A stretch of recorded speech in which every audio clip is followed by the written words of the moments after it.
અમરેલી જિલ્લામાં મુખ્યત્વે કપાસ અને મગફળીનું વાવેતર ખેડૂતો શિયાળામાં કરતા હોય છે, પરંતુ ગત વર્ષે ડુંગળીના સારા ભાવ મળતા આ વર્ષે ખેડૂતોએ ડુંગળીનું વાવેતર કર્યું, પરંતુ હાલ ડુંગળીના ભાવ તળિયે બેસી ગયા છે।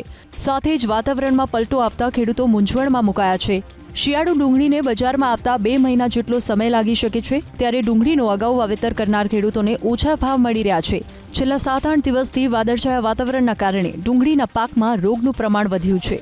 ખેડૂતોએ ડુંગળીના વાવેતર પાછળ ખૂબ જ ખર્ચ કર્યો। ડુંગળીનો પાક તૈયાર થયો છે, પરંતુ હાલ ડુંગળીના ભાવ તળિયે બેસી ગયા છે।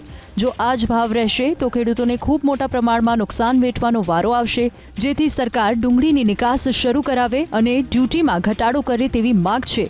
અત્યારે ભાવ ગગડીને 200 થી 250 રૂપિયા થઈ ગયા, એટલે કોઈ પણ સંજોગોમાં 200 થી 250 રૂપિયા ખેડૂતને પોસાય નહીં, કેમ કે 300-400 રૂપિયાની તો પડતર છે, એટલે 800 રૂપિયા ભાવ આવે તો જ ખેડૂતને પોસાય।